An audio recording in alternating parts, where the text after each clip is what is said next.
उन्होंने कोई कमी, कोई कसर नहीं छोड़ी इस डेमोक्रेसी को ख़त्म करने में जम्मू कश्मीर में बिलखसूस इन 5 सालों में। जो बीजेपी है या बीजेपी के एलाइज़ हैं या जो प्रॉक्सीज़ हैं, उनको करारा जवाब मिलेगा इस इलेक्शन के। एलजी के करीबी थे, उनसे जुड़े हुए थे, वो इंजीनियर रशीद उम्मीदवार हैं। जनाब, इनका नाम ही LG 11 रखा गया था। 20 साल का 22 साल का बच्चा सूमो के ऊपर खड़ा होकर रोने लगता है और कहता है कि मेरा बाप जेल में है, अगर आप उसे वोट नहीं देंगे उसे फांसी हो जाएगी। बीजेपी कश्मीर के साथ नेशनल कॉन्फ्रेंस के भी खिलाफ है, इसकी सरकार नहीं चाहती।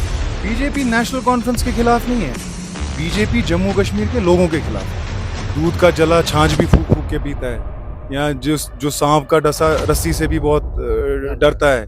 जिस तरह से हमारा 370 रातों रात हम सबको कैद करके और 2 आदमियों ने डिसीजन लेके हटा दिया। अस्सलाम वालेकुम रहमतुल्लाहि व बरकातुहू। मिला टाइम्स का इंतखाबी सफ़र जारी है, मुख्तलिफ इलाकों में हम जा रहे हैं और इस वक्त मैं मौजूद हूँ लोलाब में और मेरे पीछे आप एक पहाड़ देख रहे हैं।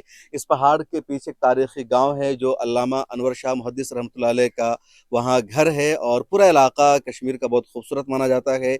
मेरे साथ मौजूद है जनाब नासिर लॉन साहब, DDC मेंबर हैं। इन्होंने मास कम्युनिकेशन किया है, जामा मिल्लिया इस्लामिया से तुर्की में रहे और इस वक्त यहाँ के ज़िला परिषद है। इनके बड़े भाई जमशेद लॉन नेशनल कॉन्फ्रेंस के टिकट पर चुनाव भी लड़ रहे हैं। इनसे समझने की कोशिश करेंगे, जानेंगे कि यहाँ के मुद्दे क्या हैं। नासिर लॉन साहब, 5 सालों के बाद, बल्कि कह लीजिए 10 सालों के बाद आपके यहाँ इलेक्शन हो रहा है और आपका जो स्टेट है इस वक्त मुस्तकिल स्टेट नहीं है बल्कि यूटी है, तो आपको कितनी उम्मीद है इस मरतबा के चुनाव से?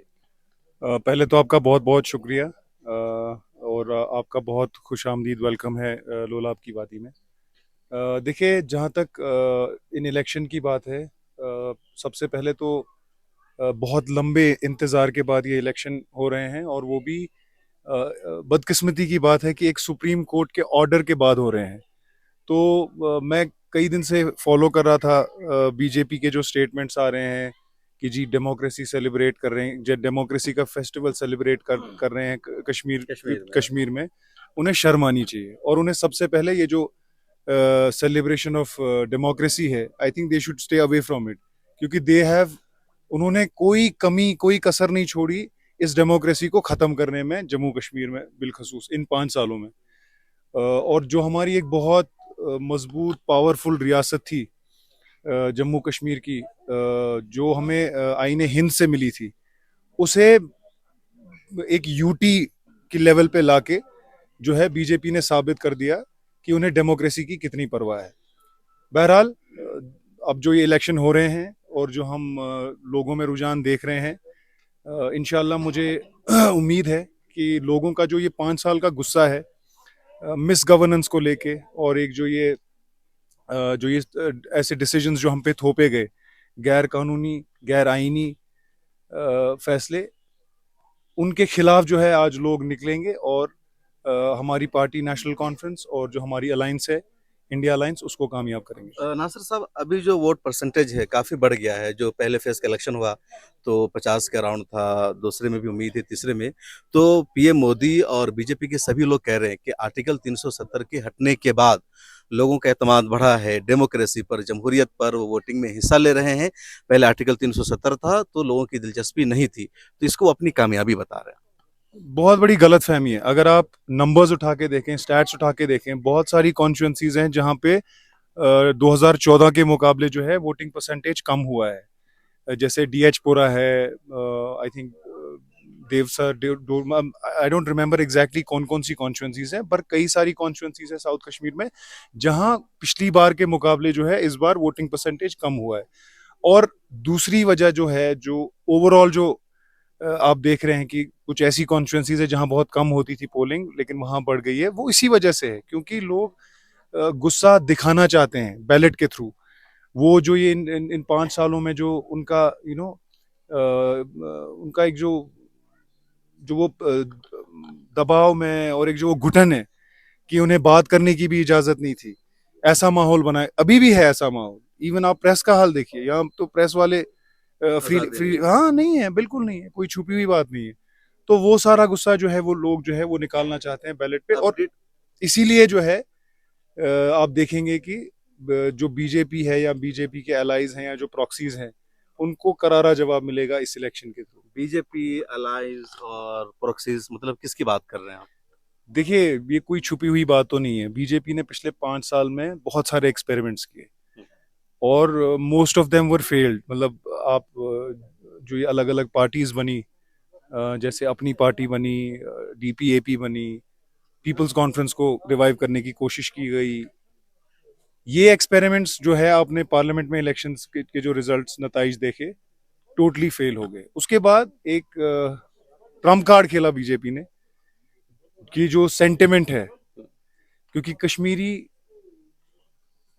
हमेशा सेंटिमेंटल रहा है, जज्बाती रहा है, और उस जज्बात को पॉलिटिक्स के लिए, वोट के लिए यूज किया गया पार्लियामेंट इलेक्शन में। अब इन्हें लगता है कि वही चीज रिपीट होगी असेंबली इलेक्शन में, जो इनकी सबसे बड़ी गलतफहमी है। इन्होंने एक नई पार्टी क्रिएट की है एआईपी के नाम से, जो कि पार्टी भी नहीं है, इट्स नॉट रिकग्नाइज्ड।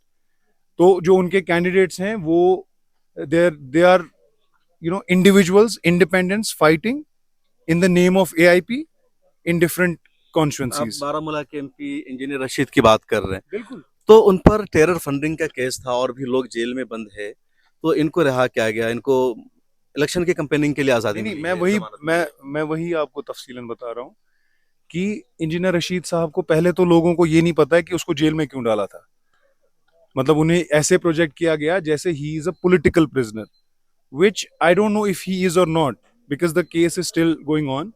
जो जब कोर्ट में उसका फैसला होगा, उस पर हम तब चर्चा करेंगे। लेकिन उसको प्रोजेक्ट किया गया ऐसे कि उसको सेपरेटिस्ट भी शो कर, एज अ सेपरेटिस्ट भी शो किया गया। अच्छा, उसके बाद उसको जो जो भी सेंटिमेंटल वोट है यहाँ, उसको जहां उसको टच करना है, वो उसको जो है कैच करने की कोशिश कर रहा है। जबकि मतलब आज के हालात हैं, अब मैं भी पिछले 20 दिन से कैंपेनिंग कर रहा हूँ फील्ड में। आज लोगों को वो चीज समझ आ गई है कि ये कोई इत्तेफाक की बात नहीं है कि जो इंजीनियर रशीद साहब कल तक एक तरह की पॉलिटिक्स की बात करते थे, खानदानी राज के खिलाफ थे, रिवायती सियासत के खिलाफ थे, हर एक रिवायती सियासतदान उनको दुश्मन लगता था अपना। ठीक है, एक एक उनका उनका जो टोन था पॉलिटिक्स का, स्टाइल था पॉलिटिक्स का, वो सारा एक्सपोज हो गया है। आज उनके कैंडिडेट्स कौन है? आज उनके कैंडिडेट्स वो लोग हैं who are closely associated to Delhi, to LG, to BJP. चाहे वो नजीर खान साहब हो बीरवा से, वो चेयरपर्सन है वहां डीडीसी के। मैंने देखा है जहां भी कोई मीटिंग होती है या फॉरेन डेलीगेशन आती है, वो बीजेपी के स्पोक्स पर्सन की तरह खड़े होते हैं और तारीफें करते हैं। पिछले 5 साल में जितनी तरक्की हुई उतना कभी नहीं हुआ, पिछले 3 साल में जितनी तरक्की हुई उतना कभी नहीं हुआ। अच्छा, उसके अलावा आप देख लीजिए, यासिर ऋषि है यहाँ से सोनावारी से, ये है शेख इशफाक है यहाँ से गांदरबल से। तो ऑल दीज पीपल जो कि क्लियरली क्लोजली एसोसिएटेड रहे हैं एलजी के, आज कैसे इंजीनियर रशीद साहब के साथ है? मतलब वो कह रहे हैं कि जो लोग एलजी के करीबी थे, उनसे जुड़े हुए, तो वो इंजीनियर रशीद के उम्मीदवार हैं। जनाब, इनका नाम ही LG11 रखा गया था। इस ग्रुप को, इस टोली को, इसमें से कुछ एलजी तो अभी, 11। हाँ, इनका नाम ही LG11, जो उनकी अनऑफिशियल नेम था, दे वर कॉल्ड LG11। तो बट वो ट्रांसलेट नहीं हो पाई इनटू अ पार्टी, तो इनको जो ये एक नया रास्ता मिल गया उसमें तो डाल दिया प्लान इन्होंने। क्या है बीजेपी का? क्या इन सब की हिमायत लेकर के अपनी सरकार बनाना, या फिर यहाँ हंग असेंबली करना? एब्सोल्युटली। मतलब in fact I had written a piece also. मैंने इंडियन एक्सप्रेस पे आप मेरा, जर्नलिस्ट हैं तो। जी जी जी, मैंने पीस भी लिखा था। बीजेपी के दो प्लान है। प्लान ए है कि उनको सरकार बनानी है, साम दाम दंड भेद, उससे तो अपने दम आप पर। अपने दम पर नहीं, हम पे उतना तो दम है ही नहीं उनमें। अगर उतना दम होता तो 2019 में ही इलेक्शन हो गया होता। अपने दम पर वो बना नहीं सकते हैं। अब उनकी कोशिश है कि यहाँ पे कश्मीर वैली में, स्पेशली कश्मीर वैली में जो है मैंडेट को डिवाइड किया जाए, फ्रैक्चर किया जाए इनटू स्मॉल स्मॉल फ्रैगमेंट्स। ये नहीं कि कोई और ऑल्टरनेटिव पार्टी नहीं, छोटे छोटे फ्रैगमेंट, दो दो तीन तीन चार चार पांच पांच सीटें जो है ऐसी पार्टीज बने जिनको वो इजीली कल को ले सकें। ये उनका प्लान ये है। और इसमें जब वो देखा, उनको लगा कि जो हम उनके एक्सपेरिमेंट्स है, चाहे अपनी पार्टी है, पीसी है, डीपीएपी है, वो लोग जब क्लियरली एक्सपोज हो गए और लोगों ने उनको रिजेक्ट कर दिया रिसेंटली पार्लियामेंट इलेक्शंस में, अब वो यूज करें इंजीनियर रशीद को। ठीक है, आप मान लीजिए कल को अल्लाह ताला ना करे अगर उनकी 5 सीटें 4 सीटें आ जाती है, उन पे तो कोई कंट्रोल ही नहीं है इंजीनियर रशीद साहब का। बहुत दे आर सारे ऑल उम्मीदवार दे हैं। Are all individuals. उनको कभी भी बीजेपी उठा के ले सकती है। जब यही यासिर रशीद साहब या नजीर खान साहब जो एलजी के खास हैं और उनके कहने पे कभी पीडीपी से निकल के पीसी में जाते हैं, पीसी से निकल के एआईपी में जाते हैं, क्या गारंटी है वो कल को उनके कहने पे कहीं और नहीं जाएंगे। एक ये प्लान है। लेकिन अब जो मुझे लग रहा है, which is a very maybe unlikely scenario, but which is probably their plan B. वो ये चाहते हैं कि एट वर्स्ट केस सिनेरियो जो है उनका, वो ये चाहते हैं कि वर्स्ट केस सिनेरियो में जो है अगर उनकी हुकूमत नहीं बनती है तो ऑपोजिशन की भी हुकूमत ना बने, जो इंडिया अलायंस है, ताकि जो है हंग असेंबली रहे। और वो फिर जो है एलजी के थ्रू, जैसे वो इन 5 सालों में मैं गवर्न तो नहीं कहूंगा, मिस गवर्न कहूंगा, जैसे इन 5 सालों में वो मिस गवर्न कर रहे थे जेएंडके को, आगे जाके फिर से किसी सिलेक्टेड एलजी के थ्रू चलाएंगे। और उनके पास ये जवाजियत होगी, कहेंगे हमने तो जी इलेक्शन कराए थे लेकिन हंग असेंबली आई तो सरकार बन नहीं पाई। नासिर साहब, आपने कहा कि बीजेपी का पूरा प्लान है, तो क्या आवाम में इतनी समझ है, शूर है? क्योंकि आपने कहा कि कश्मीरी आवाम बड़ी जज्बाती भी होती है, तो क्या उनको बीजेपी का जो पूरा मंसूबा है, प्लान है, कैसा आप देख रहे जा रहे हैं घर घर? आप तो अभी भी नहीं नहीं, कंपेन कर रहे हैं। एब्सोल्युटली आई थिंक, देखिए जहां तक मैं जब बात करता हूँ लोगों से, मुझे मोस्ट मतलब अक्सरियत जो है लोगों की, वो ये कहते हैं कि आप क्यों आए हमारे पास वोट मांगने। आज आपको वोट मांगने की भी जरूरत नहीं है, हमें पता है, हमें हमें सब समझ है। आप बिल्कुल बेफिक्र रहिए, इंशाल्लाह हमारा वोट जो है आपके लिए होगा, बीजेपी के लेकिन खिलाफ इन्हीं होगा। लोगों ने तो उमर अब्दुल्ला जैसे शख्स को 2 लाख से ज्यादा वोटों से हराया, बिल्कुल इंजीनियर रशीद की जीत हुई। बिल्कुल बिल्कुल, जो वो मतलब वो एक, मैंने आपको कहा ना, एक स्पेशल सिनेरियो था। वहां पे वोट किसी ने डेवलपमेंट के लिए नहीं मांगा। वहां पे एआईपी का पिच क्या था, इलेक्शन कैंपेन में क्या था, आप बॉलीवुड की स्टोरी देखिए।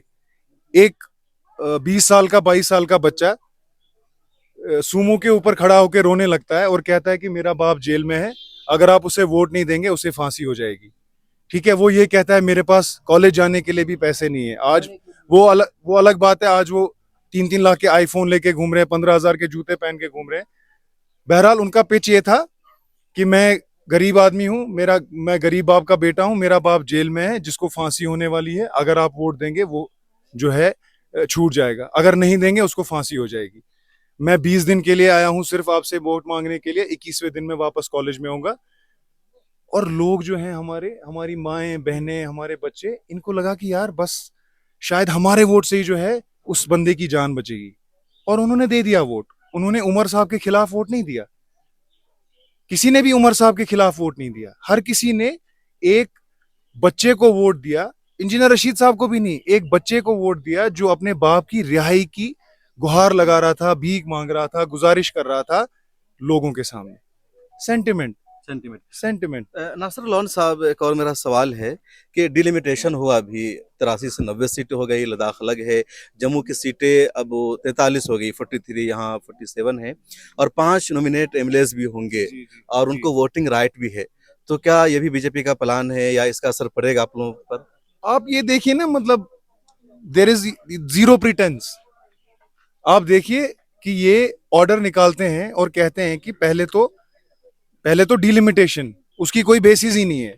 मतलब जम्मू रीजन में एक सीट है जहां 50,000 वोट हैं, और यहाँ कश्मीर में एक सीट है जहां 1.5 लाख वोट है। तो ये किस तर्ज पे डिलिमिटेशन की गई है, इतनी डिस्पैरिटी है। अच्छा, उसके बाद इन्होंने इस तरह से कॉन्स्टिट्यूंसीज काटी कि टारगेटेड जो नेशनल कॉन्फ्रेंस का स्ट्रॉन्ग एरिया है उसको तितर बितर कर दिया। आप किश्तवाड़ में देख लीजिए, जो हमारे वहां एक्स एमएलए हैं, एक्स मिनिस्टर हैं, उनकी कॉन्स्टिट्यूंसी को 3 हिस्सों में बांटा गया है। जो उनका वोट शेयर है वो 3 अलग अलग कॉन्स्टिट्यूंसीज हैं अब। ये क्यों? ताकि वो जो है मतलब कंसोलिडेशन ना हो पाए और वो जीत ना पाए। बहरहाल I am hopeful that he will also win and so will all our other candidates. Let me finish. ये उनका प्लान था डिलिमिटेशन को लेके, ठीक है। और उन्होंने जम्मू में 5 सीटें बढ़ा दी, यहाँ पे जो 6 सीटें बढ़ाई, यहाँ पे 1 सीट बढ़ाई, ठीक। उसके बाद भी जब इनको लगा ना कि नहीं भाई नंबर नहीं बैठ रहा है, 5 सीटें नॉमिनेशन की रख दी और उनको वोटिंग राइट्स भी दे दी। ये कहाँ का लॉजिक है? कौन कौन है जिनको नॉमिनेट होंगे, कौन कैटेगरी वो वही होंगे जो बीजेपी के खास होंगे। इसमें तो मतलब कॉमन है? कॉमन सेंस है, जो बीजेपी के खास होंगे वही 5 लोग नॉमिनेट होंगे, और obviously they will support any BJP जब वोटिंग राइट मिला है तो। बीजेपी डिस्पेंसेशन को हेल्प करने के लिए। अच्छा, मुझे बात नहीं समझ में आ रही, नेशनल कॉन्फ्रेंस का शुरू से किरदार रहा है कश्मीर को भारत का हिस्सा बनाने में, लीडरों ने कुर्बानी दी है, आईने हिंद के तहत सारा सोल्यूशन है कहा जा रहा है, दूसरा ग्रुप है जो नेशनल कॉन्फ्रेंस के खिलाफ है, तो फिर मरकज या मरकज में बैठी हुकूमतें क्यों नेशनल कॉन्फ्रेंस के खिलाफ है? क्योंकि आप जो बातें कह रहे हो उससे लग रहा है कि बीजेपी कश्मीर के साथ नेशनल कॉन्फ्रेंस के भी खिलाफ है, इसकी सरकार नहीं चाहती। बीजेपी नेशनल कॉन्फ्रेंस के खिलाफ नहीं है, बीजेपी जम्मू कश्मीर के लोगों के खिलाफ है, क्योंकि जो उनकी पॉलिटिक्स है डिवीजन की, पूरे मुल्क में जो बंटवारे की सियासत वो करते हैं, वो एक्सपेरिमेंट वही करना चाहते हैं जम्मू कश्मीर में, and they want to set an example.